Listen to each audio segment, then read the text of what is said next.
Hey guys, today's section is 2.3 Modeling with Linear Functions, and that's just a big fancy name for word problems. So I'm going to start you off with the examples, and these do line up with your textbook. This is example 1, and so it says a town's population has been growing linearly. In 2004, the population was 6,200. By 2009, the population had grown to 8,100. Assume this trend continues. Predict the population for 2013 and identify the year in which the population will reach 15,000. Okay, so to answer either one of these, I'm going to need to find an equation for this line. So I really have two sets of information. I can look at them as 2 points. So I have the point 2004 and 6,200 and the point 2009 8,100. So I can use either one of those if I'm writing the equation of the line, but I do need to come up with the slope. So the slope would be y minus y over x minus x. So if I have 8,100 minus 6,200, that is 1,900. And 2009 minus 2004 is 5. And if I divide, I get, 380. And that is my slope. And so if I think about units, the top was your population, so that would be measured in people, and the bottom was years. So that's 380 people per year. Now, I know you've worked with word problems before, and it's going to make life easier for us if we have smaller numbers. So we're going to call 2004 year 0 and 2009 year 5, and that's okay to do as long as you realize that you're starting at 2004. So when we're starting, when we're thinking about 2013, that would be year 9 as far as x values goes, and that'll just give us smaller numbers to work with. Now, does that change anything about these outputs? No. If you don't like doing that, you can go back and use the 2004 and the 6,200 or the 5 and the 8,100. But I'm just going to make the number smaller for us. So hopefully if you understand that we're starting year 0 at 2004, then 2009 would be year 5 and 2013 would be year 9. It's just going to make our number smaller. As a side note, if you went back and used 0 and 5, if you notice, the bottom would still be 5 minus 0, which is 5. So again, it does not change what I get as an answer there. Okay, so I needed a little space, so I moved my slope over here. I need to do the equation of the line, so y minus equals x minus, and then I'm going to fill in the points that I have, so I know that the slope is 380, and I can use either point. And I told you guys I like to use the smaller numbers or easy numbers like 0, so I'm going to use 0 for my x value and the 6,200 for my y value. Now, I can simplify this, so I have y minus 6,200 equals, what I get over here is 380x, and then I add my 6,200,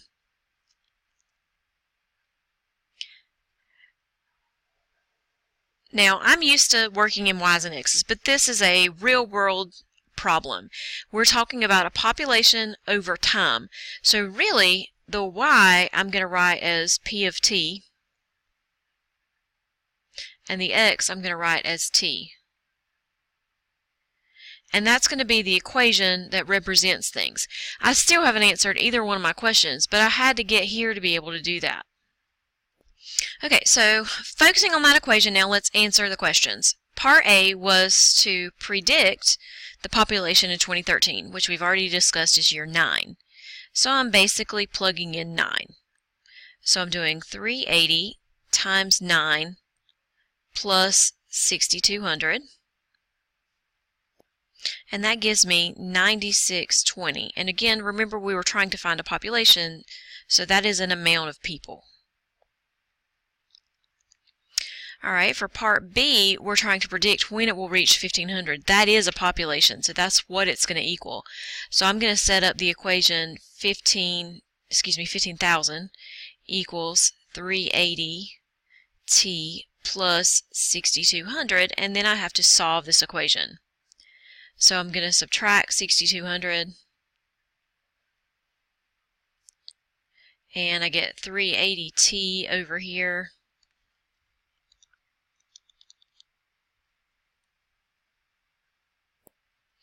And 8800 over here. Then I'm going to divide by 380.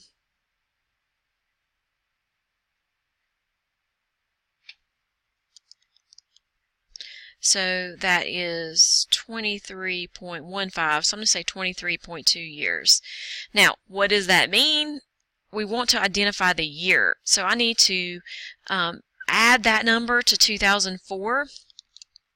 So 2004 plus 23.2 would be the year 2027.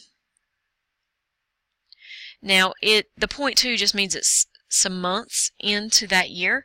I mean, you could multiply 0.2 times 12 and figure out exactly what month it is, but I'm just going to say it happens in 2027 because they just asked to identify the year and not get any more specific. So that's example 1. Okay, so this is your first try at one. We have a company selling donuts. They incur a fixed cost of $25,000 for rent, insurance, and other expenses. It costs 25 cents to produce each donut. Write a linear model to represent the cost C of the company as a function of X, the number of donuts produced. Find and interpret the y-intercept. So at this time, I want you to pause and work the problem. Okay, so here's what I got. We have, first of all, to represent the cost as a function of the number of donuts produced, and they tell us the variable's X. So I said C of X because we're talking about cost. And then I said they're doing the $25,000 for rent, insurance, and other expenses. And then 0.25 times X because that's how much per donut. So that's going to change with each donut amount that they make. So this will be the equation that represents that. Part B says to find and interpret the y-intercept. So the y-intercept doesn't have the X. It's the 25,000. And they told you what that is. That is the fixed cost of running the business. So it's the other parts of the business besides the donuts, and these are the things that aren't going to change monthly. So that brings us to try it number 2. It says a city's population has been growing linearly. In 2008, the population was 28,200. By 2012, the population was 36,800. Assume this trend continues. Predict the population in 2014 and identify the year in which the population will reach 54,000. So this is sort of like that first example I did with you. You need to pause and try to do this on your own. Okay, let's check your answers. Before you can start answering the questions, you first of all need to do the linear equation. So I'm given that in 2008 we have 28,200, so I changed that to 0 for my year of 2008. So I made a note of that up at the top. And then in 2012 it was 36,800, so that would be 4 as my year and then the population. So I do y minus y over x minus x and get the slope of 2150, and that would be people per year if you're keeping up with that. I put that into my point slope form, so that is my slope. I used the first point because it's the easiest, so x minus x and y minus y. When I simplify, I get this, and I went ahead and turned it into function notation. So function notation, again, I'm thinking about population and time as my variables. Alright, now we want to predict the population in 2014, which would be 6 years after 2008. So that is year 6. That's why over here I plugged in 6 for my time. So population at 6 years, I plug in the 6, I multiply and add, I get 41,100 people. In part B, I'm figuring out when the population will reach 54,000. So I set the equation equal to 54,000. I'm going to add the 28,200 and then divide by 2150. I get time to be 12 years. And in this case, that's 12 years after 2008. So the year would be 2020. All right, example 2. We have the goal of using a diagram, so drawing a picture of some sort, to model this distance walked. So Anna and Emmanuel start at the same intersection. Anna walks east 4 miles an hour while Emmanuel walks south at 3 miles an hour. They're communicating with a two-way radio that has a range of 2 miles. How long after they start walking will they fall out of radio contact? So the first thing we're going to do is draw a picture. So your book draws a better one than me, and this is what we have. So again, Anna is walking east at 4 miles per hour, so she's going to the right on our page, and Emmanuel's walking south at 3 miles per hour. And again, this is the distance between them. So it's basically making a triangle here with this side being 3, this side being 4 per hour. So what we're trying to figure out is the distance. Now, if I put 4 here, that's in miles per hour. So if I want to know the distance that I've walked, I have to multiply that 4 by the time that I'm walking. And the same thing here, that 3 times the time that I'm walking will give me the distance. Now, we know that, again, this thing has a range of 2 miles. That's the distance between them. So, again, think about these as representing distances, because the 4 by itself is a speed. And you, back in science, learned that distance equals velocity times time. So a distance is represented here with the 4t and the 3t. What does that look like? It looks like a triangle. It's a right triangle because south and east are perpendicular to each other. So this is Pythagorean theorem.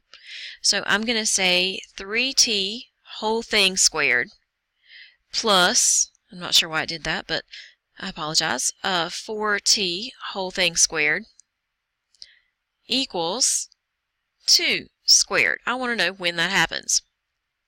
Alright, so if I'm squaring this, I'm squaring both things. So I get 9t squared plus 4 squared and t squared, so 16t squared equals 2 squared, which is 4. Alright, and then I can combine these two, the 16 and the 9, and get 25t squared. Apologize for the bell. I'm going to divide by 25, and I get t squared is 4 over 25. I'm going to leave it like that for a second. To get rid of the square, I'm going to square root. So the square root and the square cancel. So t would be 2 over 5. But since I'm talking about time, we don't typically go around saying time as fraction. So this is 0.4 hours. If you wanted to convert that to minutes, you would multiply by 60 and get 24 minutes. So all this is not exactly lines, but the picture was made up of lines, and we used a diagram, which was the goal.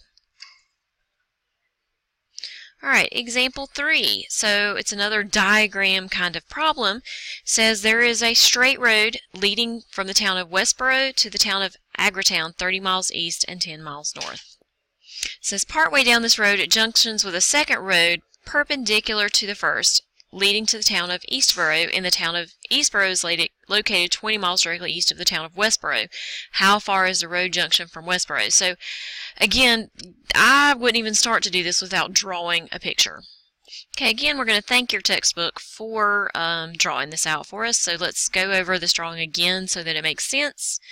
And it says there's a straight road leading from Westboro to Agratown, 30 miles east and 10 miles north. So if you just focus on Westboro and Agratown, they've done it as points at 0, 0, then they've gone over 30 and up 10, so that was 30 miles east and 10 miles north. So that makes sense, and the blue is the road between them. So that's the first line. Then it says partway down this road, it junctions with the second road. So on this road, there's another junction. It's perpendicular to the first, and it goes to Eastboro. And it says the town of Eastboro is 20 miles directly east of Westboro. So Westboro's where it was. We put Eastboro here. We know that's 20 miles between them. How far is the road junction from Westboro? So the junction's right here. We're trying to find this distance on this picture. There are geometry formulas you can use. We're going to use equations of lines and find the intersection because this chapter is about lines. So I'm going to write an equation of line for the first one. Now it's pretty easy because I'm doing that Westboro at 0, 0. So that is my y-intercept. And my slope, I went up 10 over 30. So my slope, 10 over 30, is 1/3. So if my y-intercept 0, my slope is 1/3. The equation of this line is y equals 1/3 x plus 0, or just 1/3 x. So I can erase this off of the end. So this line would be perpendicular to it, but it goes through the point 20, 0. So if it's perpendicular, we know that the slope would be the flip and change, negative reciprocal of the other one. So it would be a -3. And again, it's going through the point 20, 0. So I'm going to get the equation by using my point slope form. So I have y minus 0, x minus 20, and my slope of -3 in front. So I end up with y equals -3x plus 60. So that's the equation of this line. And again, I told you there's geometry formulas, but because we're in lines, I just need to find this intersection point. How do we do that? Well, if you think back to Math 1, you were taught substitution, elimination, solve by graphing kinds of things. We're going to do substitution. This is where the lines are equal. So I'm going to set their equations equal to each other. And then I solve. So I'm going to add 3x. And so 1/3 plus 3x is 10/3 x. And then I'm going to multiply both sides by 3. So 10x is going to equal 180. Divide by 10, I get x to be 18. And that's telling me that that point is 18 something. And I can get that something by plugging into either equation, so it's easy to plug 1/3 times x. I'll use this one. So my y would be 1/3 times 18, which would be 6. So I have the point 18, 6. Now, you're like, what do I do? Because I'm wanting this distance right here, and that's not 18 or 6. It's some version of knowledge between these. This is where we come back and we remember something called the distance formula. So I'm going to erase some of this so I get some space. And my distance formula is parentheses x minus x squared plus y minus y squared, all under a square root. So I'm going to use the 0, 0 point and the 18, 6 point, and I should get that distance between them. So I'm going to have the square root of 18 minus 0 squared plus 6 minus 0 squared. And I'll plug that in. And I went ahead and added these together, so I get 360. The square root of that is 18.97. So 18.97 miles between the junction and Westboro. So that's how we would do it linearly. And finally, example 4, we want to do a system of linear models to choose a rental truck company. So again, system means you're probably going to do some substitution. Alright, so this one says Jamal is choosing between 2 rental companies, truck rental companies. The first, Keep On Trucking Inc., charges an upfront fee of $20 and then 59 cents a mile. I'm going to go ahead and take that and write an equation while we're here. So, Keep On Trucking, it's based on mileage. I'm just putting the K for the Keep On Trucking, M for the mileage. They do $20 fee plus 59 cents per mile. The second, Move Your Way, so Move Your Way, does an upfront fee of $16.63 per mile. Alright, so again, turning that into an equation. When will Keep On Trucking Inc. be a better choice for Jamal? So, we're going to look at the graph of these two. So we have a y-intercept of 20, a slope of 0.59, a y-intercept of 16, a slope of 0.63, and this is something I would plug in my calculator to look at. Alright, so thinking about getting this in my calculator to get this graph, again, I'm using this one from your textbook, but if you're looking at it on a calculator, you would have had to put these in y1 and y2, and so you would have used x's instead of m's. So it's at y1 would have been 20 plus 0.59x, and y2 would have been 16 plus 0.63x. And the graph would have been sort of like this. Notice what my x and y values go to when I'm looking at this. If you're on a 10 to 10 window, you're not going to see any of it because none of it exists down here. You would have to get up to the 120 y max and the 160 x max to look at this view. To get this point right here, you had to do second, calculate your intersection, and you have to hit on both equations, hit enter, and then hit enter on a point where you guess that that crosses. But it does give you this, which is our answer. We just have to interpret what's going on. That is the point where things change. They meet at 100 miles. At 100 miles, the cost is $80 in either one of the companies. It's just before it one's better and after another one is better. So we have to look. The question is when Keep On Trucking is the better choice. So Keep On Trucking is the red line. Before that point, it's above. In other words, the cost of that would be more than the cost of the Move It Your Way. So it's worse here. After that point, it is below the blue line, and so it is a lower cost to Jamal. And so this region of the graph is what we want to describe. So when is it a better choice? And the answer is after 100 miles of travel. So that answers the question.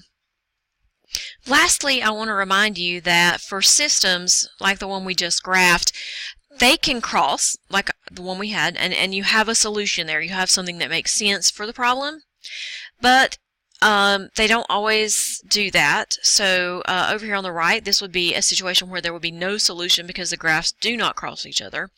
And then there is the occasion where the one line is on top of the other line. They're in fact the same line, and that is they're crossing at every point. So that's infinitely many solutions. So with real world problems, you may need to consider what's going on. Most of the time it is a situation like we just dealt with where they're only crossing in one place, but other times things can occur differently. So just be on the lookout for those. And that concludes 2.3.